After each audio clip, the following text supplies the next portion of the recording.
Assalamualaikum warahmatullahi wabarakatuh. Waalaikumsalam. Bismillahirrahmanirrahim. Alhamdulillahi rabbil alamin. Salatu wassalamu ala asyrafil anbiya'i wal mursalin Sayyidina maulana Muhammadin wa ala alihi wa sahbihi wa man tabi'ahu bi ihsanin ila yaumiddin, amma ba'd. Pak Ketua DKM, juga para asatidz yang kami muliakan, alhamdulillah pada subuh yang berbahagia ini kita dikaruniai nikmat oleh Allah bisa sholat subuh berjamaah, bisa baca Quran, dan juga kita niatkan i'tikaf dan thalabul ilmi bersama pada hari ini. Hadirin yang dimuliakan oleh Allah,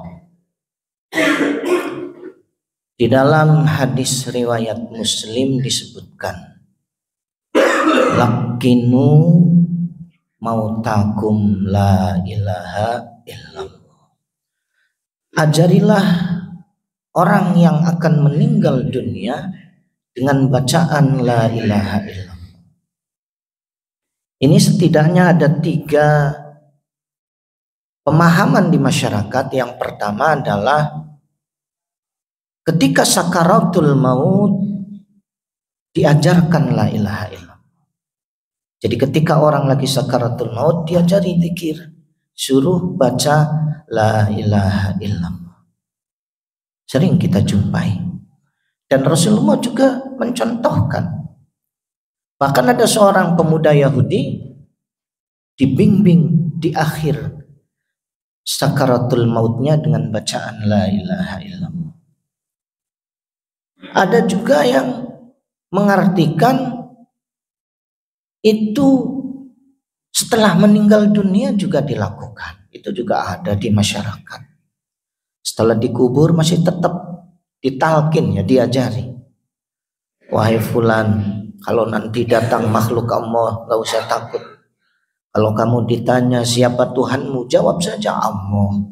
Siapa nabimu, jawab saja Nabi Muhammad. Itu juga ada di masyarakat. Mungkin itu upaya terakhir. Sampai ketika sudah masuk di dalam kubur pun diajari la ilaha illallah. Yang ketiga yang berkembang di masyarakat adalah bukan hanya ketika sakaratul maut, tetapi masih hidup juga diajari la ilaha illallah. Karena setiap orang hidup juga pasti akan mati, pasti akan meninggal. Nah, hadirin yang dimuliakan oleh Allah Subhanahu wa taala, karena kita tidak tahu kapan akan matinya. Nah, ini landasan dari hadis tentang mengajarkan la ilaha illallah kepada manusia. Jadi Rasulullah disuruh mengajarkan ini. Kemudian dalam tema kajian kita hari ini adalah apa sebenarnya tujuan dari zikir la ilaha illallah ini khususnya, ya. Disebutkan di dalam salah satu kitab, di dalam Miftahus Sudur itu disebutkan, wa kana sallallahu alaihi wasallam yulaqinu ashabahu litasfiyati qulubihim. Nabi sallallahu alaihi wasallam mengajarkan itu bahasa Arabnya mentalkinkan la ilaha illallah kepada para sahabatnya. Satu, untuk tasfiyatul qulub, membersihkan qalb, wa tazkiyati nufusihim. Yang kedua, tazkiyatun nufus, mensucikan jiwa. Wa isalihim ilal hadratil ilahiyah. Yang ketiga, supaya kita bisa dekat dengan Allah. Ruhnya, ya, dekat ruhnya, bukan fisiknya. Kalau tubuh kita sudah dekat dengan Allah, aqrab min hablil warid, Allah itu lebih dekat daripada urat nadi kita. Karena Allah itu al-muhit, maha meliputi. Dimanapun kita berada, kita nggak bisa lepas dari Allah. Nggak bisa. Seperti oksigen juga, kita nggak bisa lepas dari oksigen. Mau di kamar, di masjid, di mana saja, karena kita butuh oksigen. Apalagi kepada Allah kita lebih butuh. Nggak bisa lepas. Ketika kita tidur, siapa yang menggerakkan jantung kita? Allah. Kalau kita yang menggerakkan jantung, ya capek. Itu kan capek. Ketika kita tidur, siapa yang menggerakkan ginjal sehingga bisa mencuci darah? Allah. Nah, jadi dekat dengan Allah ini adalah secara ruhani, bukan secara tubuh, secara fisik. Itu yang kedua, mensucikan jiwa. Yang ketiga ya. Yang ketiga itu supaya dekat dengan Allah. Yang keempat adalah wasa'adah al-qudsiyah, supaya meraih kebahagiaan yang halal, yang suci, yang benar. Hadirin yang dimuliakan oleh Allah Subhanahu wa taala. Jadi pertama, tujuan zikir itu adalah apa tadi? Tasfiyatul qulub, li tasfiyati qulubihim. Membersihkan kolbu. Apa yang harus dibersihkan dari kolbu ini? Yang pertama adalah dosa. Nah, maka dibersihkan segala, sebab dosa mendatangkan bencana. Ada satu kitab yang ditulis oleh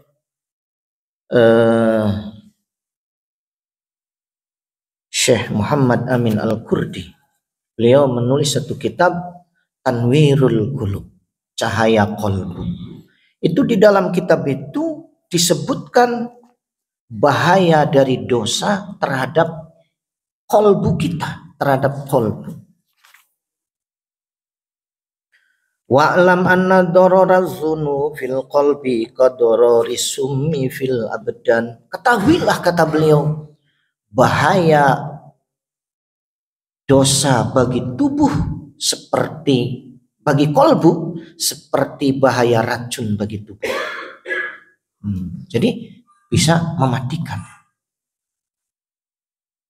Walaisa fid dunya wal akhirah syarrun wadaun illa sababuhu dzunub wal ma'asi. Ini kata beliau ini. Tidak ada satu bencana penyakit melainkan antara lain disebabkan dosa dan maksiat. Kalau Imam Ibnul Qayyim Al-Jauzi lebih ini lagi, itu nulis sampai ayatnya 70 lebih akibat dari dosa. Itu kitabnya itu tebel, ada wadawa, penyakit dan obat. Nah, kalau beliau ini di kitab ini Imam Syekh Muhammad Amin Al-Kurdi hanya menyebutkan 9 efek dari dosa. Karena itu dosa itu harus dibersihkan dari kolbu. Karena kalau dibiarkan, aduh bahayanya.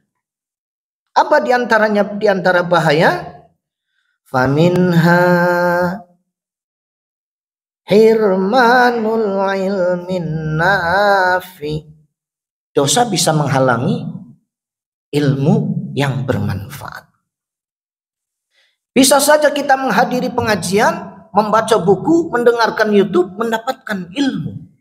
Tapi apakah ilmu itu bermanfaat? Kadang kita tahu, tetapi tidak berdaya untuk mengamalkannya. Kita tahu, tapi nggak kuat mengamalkannya. Siapa yang tidak tahu tentang sholat berjamaah, tapi berat melakukan sholat berjamaah? Saya dari dulu tahu ada hadis Nabi, siapa yang sholat berjamaah 40 hari, maka diberi 2 kebebasan. Bara'atum minan nar wa bara'atum minan nifaq. Bebas dari siksa neraka, bebas dari sifat munafik. Tapi belum pernah sholat berjamaah 40 hari berturut-turut gitu, subuh, zuhur, asar, maghrib, isya sampai 40 hari, belum pernah kalau berturut-turut mah. Jadi apa yang kita ketahui belum tentu bisa kita amalkan. Ada di satu desa itu di daerah Purworejo, itu mungkin ya ijtihad ulama ya, usaha. Jadi ada program di masjidnya itu, bahkan bukan hanya di masjid, sekarang di musola itu sudah berapa tahun.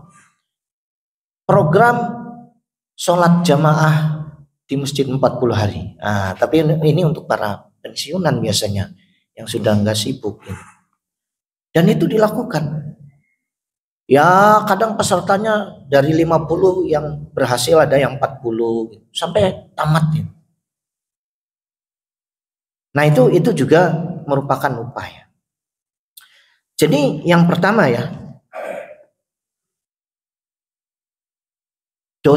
zikir ini membersihkan qalbu. Satu, dibersihkan dari dosa. Kenapa dosa harus dibersihkan? Karena dosa mendatangkan efek yang tidak baik. Satu, kata Syekh Amin Kurdi, bisa terhalang dari ilmu yang bermanfaat. Bahkan bisa terhalang dari ilmu. Jangankan ilmu yang bermanfaat, ilmunya saja nggak bisa dapat. Nah bisa gitu. Korea mau ke pengajiannya juga aduh. Kenapa bisa itu? Terhalang disebabkan dosa yang dilakukan. Ini kata-kata beliau ya. Kitabnya saya bawa nih tuh, Tanwirul Qulub. Ini Syekh Amin Kurdi. Yang kedua,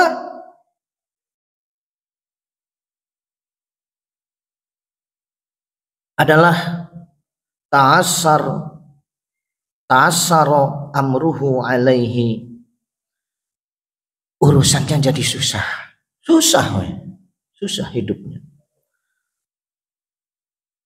Menghadapi sesuatu, apa ya, kalau rumah itu terkunci, sulit. Ada nggak punya penghasilan tetap, jangan sulit juga. Enggak, walaupun punya penghasilan tetap.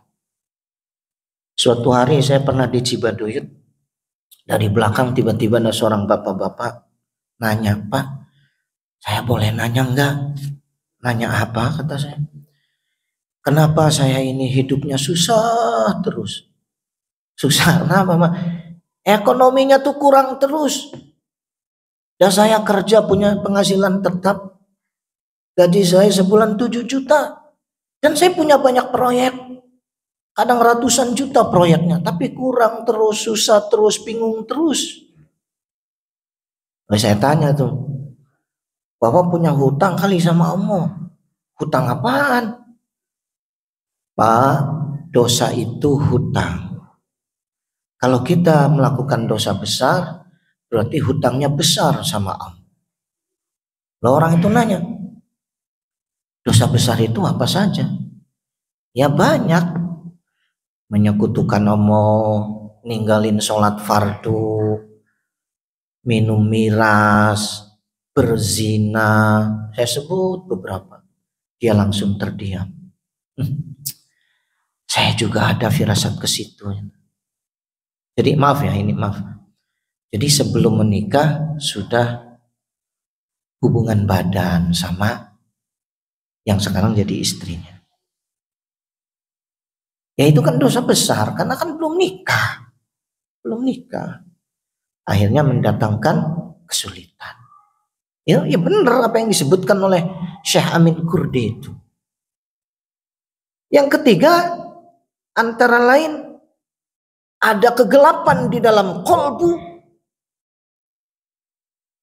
Ya seperti kita kalau misalnya malam hari jalan, kalau di sini sulit ya. Di sini kan terang benderang. Kalau malam, kalau misalnya kita main ke gunung, ke hutan, nggak ada lampu, malam hari gelap, kerasa gelapnya itu. Nah itu di kolbu itu bisa terasa gelapnya itu.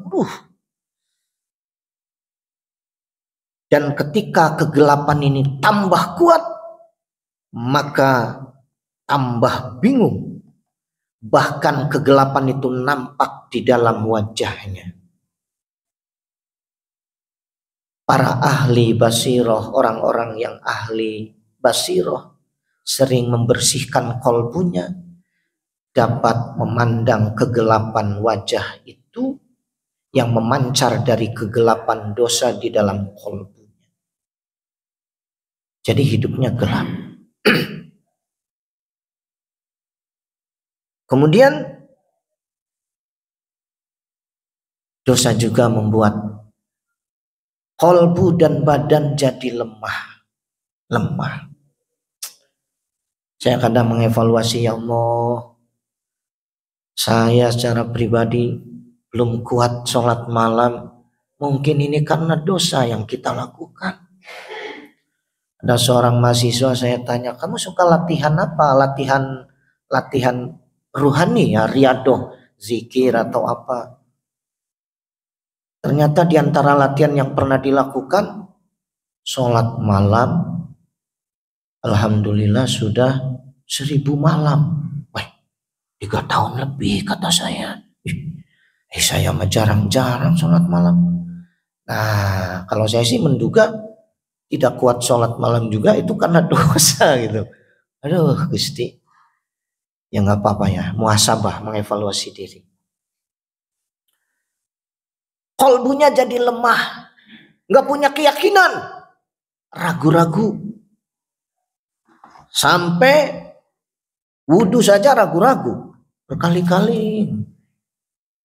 Ya, ini udah beres belum? Nah itu kolbunya lemah, badannya lemah, ya antara lain tadi bangun malam itu beratnya luar biasa. Kemudian dihalangi dari ketaatan. Maksudnya dihalangi itu nggak kuat melakukan ketaatan, nggak kuat, disebabkan dosa di dalam kolbunya. Jadi pengaruh. Ada saja jalannya itu. Bisa males, bisa pokoknya adalah. Sehingga tidak bisa melakukan ketaatan. Baik sholat jamaah, zikir, baca Quran, menghadiri majelis ilmu maupun lainnya. Wa mahku barakatul umri, merusak berkahnya umur. Umurnya panjang, manfaatnya kurang. Ya Allah.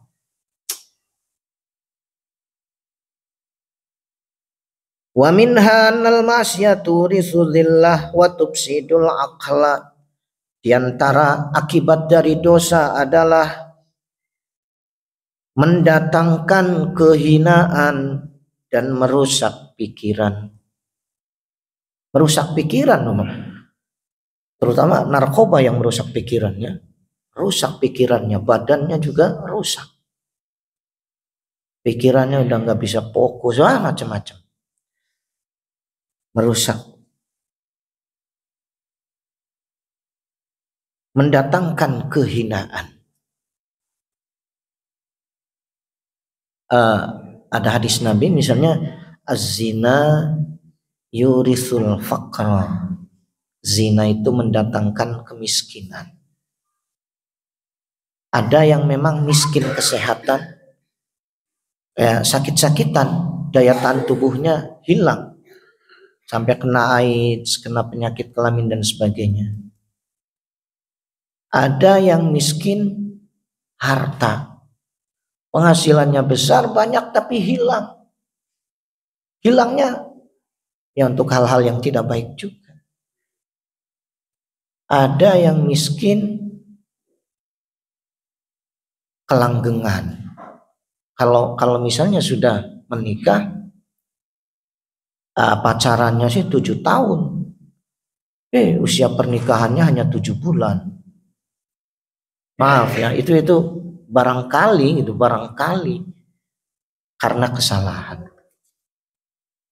Ada yang miskin, jadi macam-macam miskinnya. Kekurangannya itu banyak. Suatu hari ada mahasiswa nanya ke saya, mahasiswa Win dulu nanya, Pak, saya mandiri, saya punya pacar. Ya kalau zina hubungan badan sih enggak, tapi zina yang lainnya lah ya, pegang-pegang, sentuhan, ciuman apa. Nggak dihukum oleh Allah. Waduh, kok nggak dihukum? Nggak mungkin nggak dihukum. Ya saya baik-baik saja, nggak dibiayai orang tua, tapi mandiri. Kata saya, di antara hukuman dosa itu adalah tidak betah, kurang betah. Dia mikir itu kurang betah, tidak betah. Dia baru mengatakan tuh benar. Saya merasakan gimana? Iya. Saya itu tinggal di Masjid Buah Batu, disuruh ngajarin anak-anak, adzan, ngajarin ibu-ibu, sholat berjamaah. Sebulan zaman itu ya dikasih 800.000 sebulan. Berasnya dikasih sekarung, dikasih mie sekian dus. Ketika saya dekat dengan lawan jenis, ya melakukan hal-hal yang dilarang, maka saya nggak betah di masjid itu. Ada konflik batin. Ya Allah, saya tadi hadapan ini jamaah ini bagus, tapi ketika berduaan melakukan hal yang tidak layak, dicabut rasa betahnya, keluar tuh. Kata saya, ini belum seberapa. Kalau kamu meneruskan kesalahan ini, gimana kalau kamu nggak betah di pekerjaan? Kita mudah diterima kerja, tapi setelah kerja nggak betah. Mundur lagi, ngelamar lagi, kerja diterima nggak betah, mundur lagi. Jadi kesimpulannya stop, harus berhenti dari maksiat. Nah ini, kemudian tuzilun ni'am. Dosa ini menghilangkan nikmat. Menghilangkan nikmat. Anugerah Allah yang sudah diberikan kepada kita tiba-tiba dicabut, tiba-tiba hilang karena kita melakukan dosa dan kesalahan. Wa tajlibul faqra, mendatangkan ini kefakiran, kekurangan, kurang betah, kurang tenang, kalau berkeluarga kurang harmonis. Usia perkawinannya panjang lama, awet terajet gitu, perang terus, tiap hari ada piring pecah. Ya tinggal taubat kepada Allah Subhanahu wa taala. Nah, ini antara lain kenapa dosa-dosa itu harus dibersihkan, dan zikir ini menjadi salah satu pembersihnya. Baca Quran yang membersihkan, semua kebaikan membersihkan. Karena di dalam hadis riwayat Tirmidzi Rasulullah bersabda, "Watbi'is sayyi'atal hasanata tamhuha." Ikuti kesalahan dengan kebaikan sebagai penghapus. Kita nggak niat nih, tapi kemudian melakukan kesalahan. Berangkatnya niatnya ke warung. Setelah di warung ngobrol lalu jadi gibah, kan kesalahan tuh, nggak sadar gibah. Maka ikuti langsung dengan kebaikan. Begitu ingat, ya Allah saya telah gibah. Boleh dengan sedekah, boleh dengan baca Quran, lakukan kebaikan. Mudah-mudahan itu menghapus kesalahan tadi, kata Nabi. Anak sahabat bertanya, ya Rasulullah, aminal hasanati qaulu la ilaha illallah. Apa baca la ilaha illallah itu termasuk kebaikan? Kata Nabi, na'am, tentu. Hiya ahsanul hasanat. Itu adalah kebaikan yang paling baik. Nah ini, jadi la ilaha illallah ini ahsanul hasanat, kebaikan yang paling baik dan bisa menghapus dosa-dosa yang ada di dalam qalb. Nah ini pertama ya. Jadi tujuan zikir yang pertama adalah membersihkan qalbu dari dosa.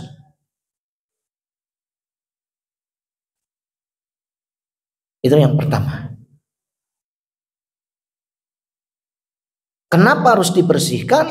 Karena dosa mendatangkan banyak bencana. Banyak kemakmuran, kebahagiaan yang berubah menjadi bencana karena kesalahan yang kita lakukan. lakukan.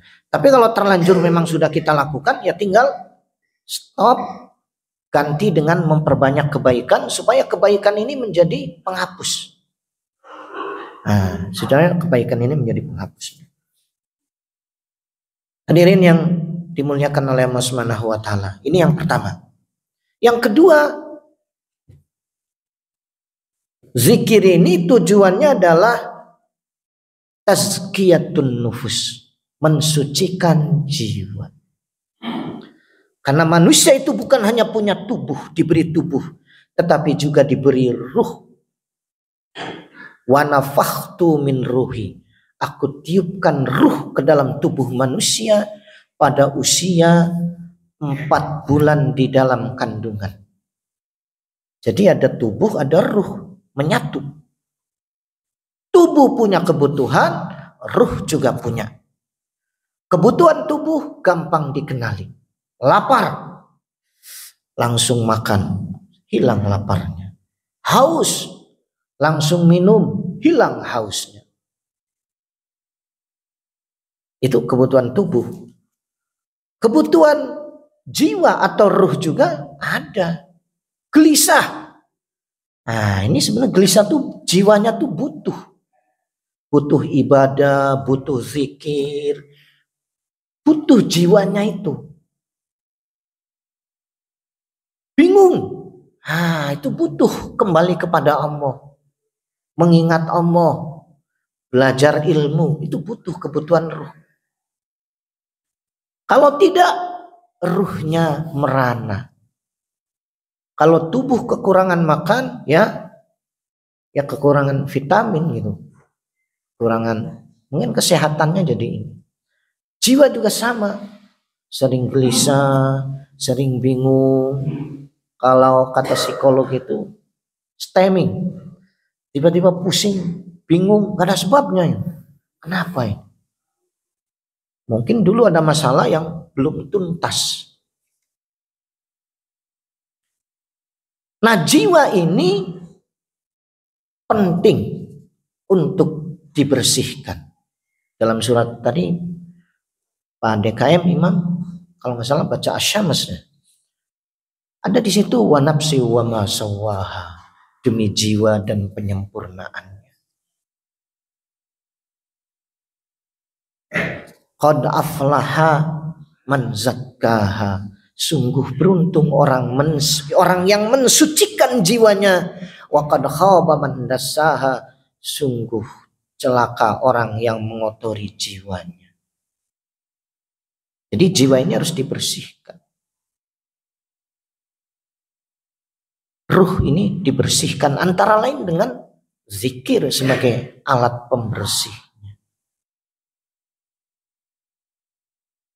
Nah, ini yang kedua ya. Dan jiwa manusia ini sifatnya banyak. Ada sifat bahimiyah. Sifatnya seperti jiwa binatang. Ada binatang ternak. Binatang ternak itu yang dipikirin kan banyak makan, banyak main, banyak tidur. Coba kambing diperhatikan, kalau lapar, kasih makan kenyang, diem. Lapar lagi, kasih rumput, diem.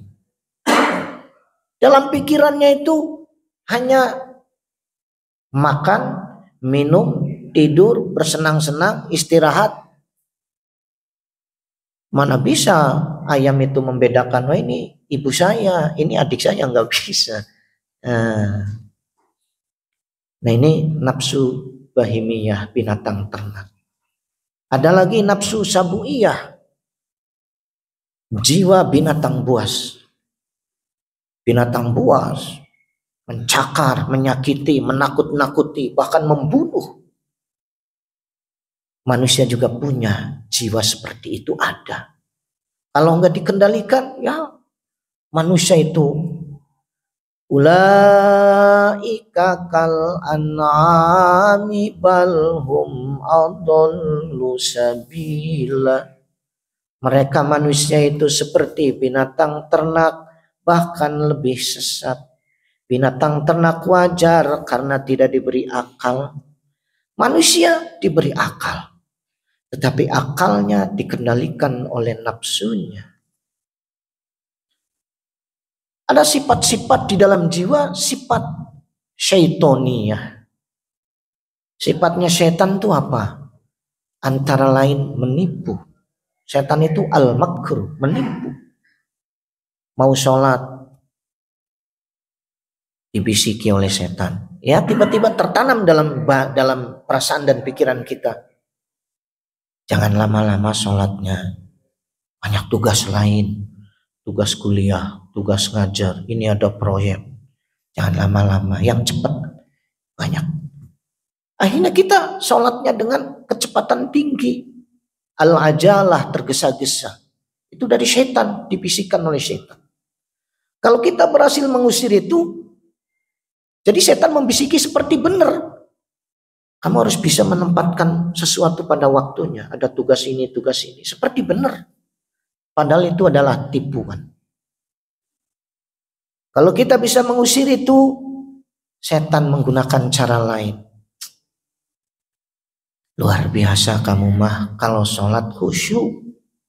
Lama meniti renungi. Hebat. Gak ada di sini mah.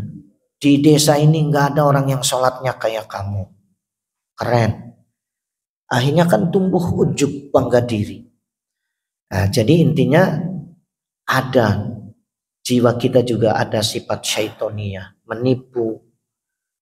Al-makru, ya tipu daya. Sepertinya memberi saran baik padahal ada udang di balik batu. Nah itu. Nah, jiwa-jiwa yang tidak baik itu dibersihkan dengan zikir. Yuzakkin nufus wa tazkiyati nufusihim. Rasulullah mengajarkan zikir supaya jiwa para sahabat itu dibersihkan, disucikan. Jiwanya yang dibersihkan. Karena kalau tubuh ya bisa dibersihkan sendiri. Mandi, wudhu tiap mau sholat. Tetapi jiwa ini gak kelihatan. Nah ini yang kedua ya. Tujuan baru dua. Yang ketiga adalah wa isolihim ilal hadrah al ilahiyah. Zikir itu membuat seseorang dekat dengan Allah bukan secara fisik. Kalau secara fisik kita sudah dekat. Kita ini dekat dengan Allah, nggak bisa pisah dengan Allah. Tetapi secara ruhani. Kita duduk dekat, misalnya dengan seseorang, belum tentu dekatnya duduk kita itu adalah kedekatan secara jiwa. Duduknya mah bersebelahan, tapi hatinya lagi bermusuhan. Bisa saja.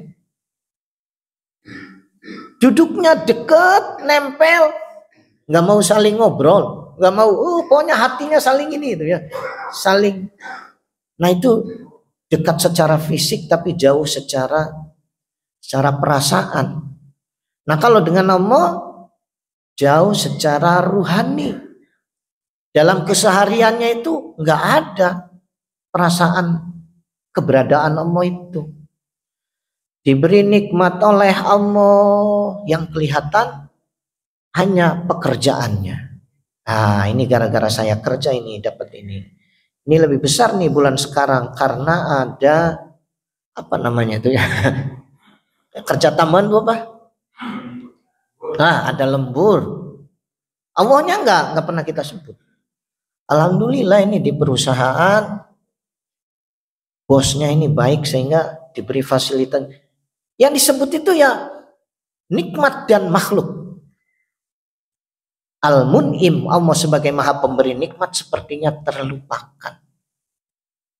Kalau syukuran ya seperti Allah itu seperti hilang gitu ya dalam kehidupan kita. Nah jadi dekatnya ini maksudnya dekat dengan ruhaninya, dengan jiwanya, merasakan. Karena itu dalam hadis Arba'in Nawawi, ihsan itu adalah an ta'budallaha ka'annaka tarahu. Kau ibadah kepada Allah seakan-akan engkau melihat Allah dengan mata hatimu.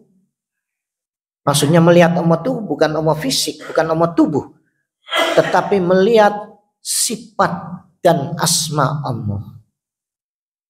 Dan sampai kemudian ma'rifat. Ma'rifat itu apa? Kalau kata Imam Al-Ghazali, ma'rifat itu adalah alla yara syai' illa yara ma fihi. Tidak melihat sesuatu melainkan melihat di situ ada asma dan sifat Allah. Kita dapat rezeki hakikatnya di situ ada Ar-Razzaq, Allah yang Maha memberi rezeki.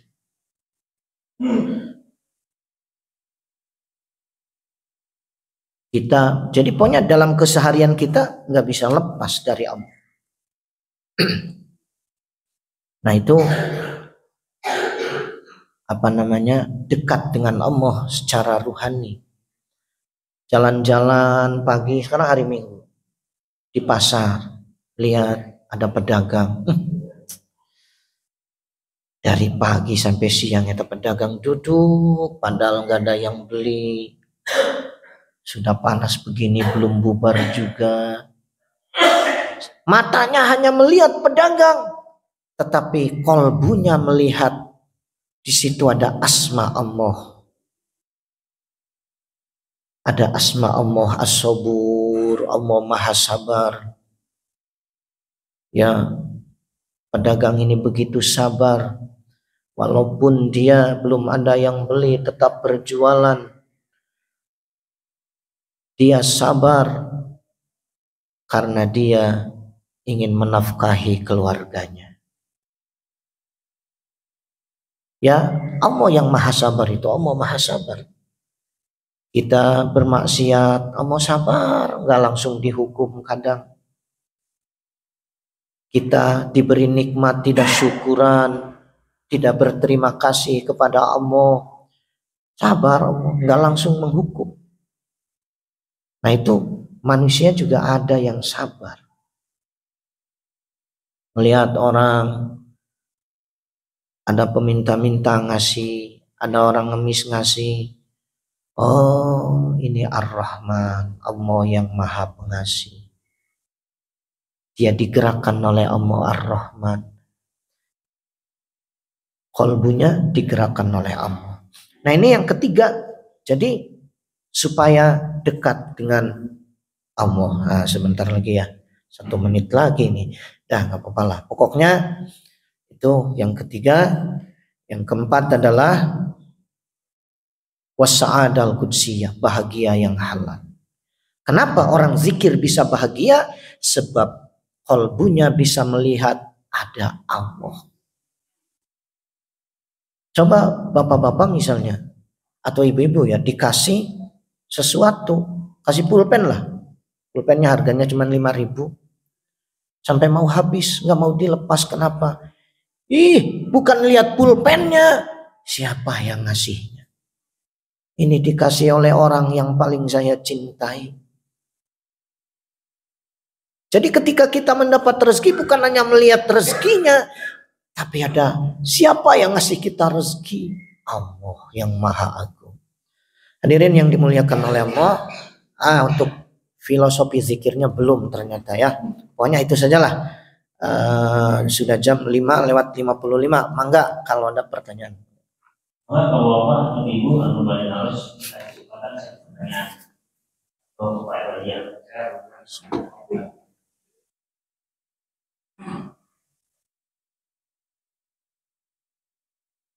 Bismillahirrahmanirrahim. Assalamualaikum warahmatullahi wabarakatuh. Waalaikumsalam. Izin Pak Ustaz, terima kasih luar biasa pemaparannya. Ini mungkin baru 10 atau 20%. Ini mudah-mudahan kalian selanjutnya bisa bersama. Pak Ustaz, ingin saya tanyakan, tadi jelas bahwa setiap penyakit yang ada di dalam tubuh kita itu datangnya dari kita, bukan dari Allah. Nah, tapi yang terjadi di fenomena di masyarakat, manakala dikasih sakit, pernah ada seseorang yang sakit diperiksa beberapa dokter, bahkan di sekian lab juga tidak ada penyakitnya. Tapi di situ timbul perasaan negatif, pasti ada yang tinggi, ada yang guna-guna. Itu fenomena yang terjadi di masyarakat seperti itu, Pak Ustaz.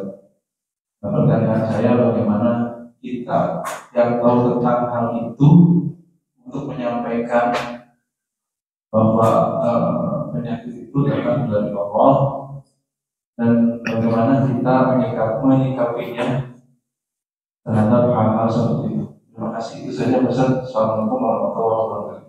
Waalaikumsalam warahmatullahi wabarakatuh. Baik, terima kasih. Jadi penyakit ini nanti ada 3 ya. Pertama adalah akibat karena kesalahan kita. Makan sudah tahu sambal pedas banget, makannya banyak, mencret. Nah, itu kesalahan kita. Sudah tahu makan itu berefek negatif, makanan banyak, nah itu berlebihan. Itu karena Allah juga nyuruh kita, kulu washrobu wala tusrifu. Makanlah, minumlah, tapi jangan berlebihan. Nah, kadang kita berlebihan. Yang kedua, nah termasuk penyakit karena akibat itu adalah memang bisa jadi misalnya orang disakiti orang lain misalnya secara gaib, bisa saja. Tapi itu juga akibat kadang-kadang. Misalnya akibat kita memperlihatkan akhlak yang tidak baik, menyakiti orang, sehingga orang itu sakit hati. Kemudian berbagai cara dia gunakan supaya menyakiti kita, baik lahir maupun batin. Keluar duit lah, kemanapun. Nah itu bisa saja. Jadi atau karena hasud juga bisa, orang lain hasud, kita maju kemudian orang ingin menjatuhkan. Tapi itu ada sebabnya. Makanya kita disuruh yaitu sedekah supaya kita diberi keselamatan, dijauhkan dari bencana-bencana. Yang kedua, ada yang penyakit ini karena kifarat. Kita pernah melakukan dosa kesalahan, lalu Allah ingin menghapus dosa-dosa itu antara lain dengan diuji dengan penyakit. Kata Nabi, tidak ada satu penyakit, tidak ada satupun yang menyakitkan umat Islam melainkan ada dosa yang gugur. Kita lagi jalan gak pakai sendal, ketusuk paku, dicabut, keluar darah, sakit. Rasa sakit itu menjadi penggugur dosa. Nah, ada penyakit yang begitu. Para sahabat itu pengen sakit demam. Kalau nggak lama nggak demam itu, karena kata Nabi, demam itu menghapus dosa 2 tahun. Jadi, tapi bukan berarti kalau demam jangan diobatan ya. obati ya, itu ikhtiar. Tetapi hatinya tuh tenang, bersyukur. Itu kifarat ya, menghapus dosa kita. Yang ketiga, ada penyakit yang darajat, meningkatkan derajat kita. Ya para nabi juga sakit. Nabi Ayub sakit 7 tahun. Nabi Ayub sakitnya, badannya bau busuk, hina. Orang-orang pada ngomong, ini Ayub ini melakukan dosa yang belum pernah dilakukan oleh orang lain. Sabar Nabi Ayub, tetap ibadah. Istrinya itu sampai merengek-rengek, Bapak ini kan Nabi, doanya mustajab, doa tuh Pak, ke Allah supaya sembuh. Apa kata Nabi Ayub? Bu, saya sehat 70 tahun. Masa dikasih sakit 7 tahun rengek-rengek minta sembuh, malu. Kan wela terserah Allah. Eta penyakit darajat gitu ya, diangkat derajatnya oleh Allah. Ada yang kayak gitu juga ada. Kenapa iya kita penyakitnya penyakit darajat? Ya mudah-mudahan sih diangkat derajat baik untuk dunia maupun akhirat. Nah kalau misalnya ada yang tadi pikiran-pikiran yang tidak baik kayak gitu, ada saya baca dalam kitab Tafsir Al-Asas yang disusun oleh Said Hawa, itu ketika menafsirkan surat Al-Baqarah, diantara ada hadis Nabi di situ menyebutkan diantara keutamaan surat Al-Baqarah adalah menolak jin jahat, menolak hal-hal yang negatif. baca surat Al-Baqarah 1 kali. Itu bisa nolak selama 3 hari. Santet apa. Setelah 3 hari datang lagi, bisa saja kirim lagi, baca lagi kalau memang benar. Itu untuk penetralisirnya itu. Itu dalam hadis Nabi, baca surat Al-Baqarah sampai tamat dari awal sampai akhir. Ya mungkin sekitar berapa ya? Mungkin sejam setengahan atau sejam tergantung kecepatannya. Nah itu ya, jadi kita jangan bersuuzon ada misalnya yang negatif apa. Kalaupun memang ada, baca saja surat Al-Baqarah, memohon perlindungan dari Allah. Insya Allah akan bisa terusir. Gitu mungkin Pak. Baik.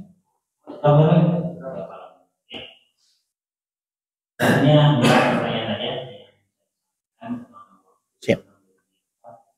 Terakhir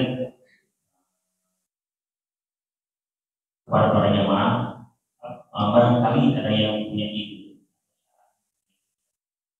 supaya dimulai maknanya, boleh disampaikan ke kami.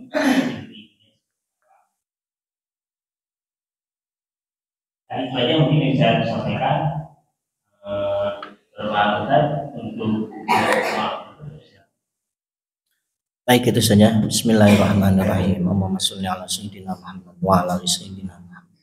Sholatan tunjina biha min jamil ahwali wal afat wa taqdilana biha jami'al hajat wa tutahhiruna biha min jami'i sayyi'at wa tarfa'una biha innaka 'alad darajat wa tuballighuna bi aqsal ghayat min jami'il khairat fil hayat wa ba'dal mamat.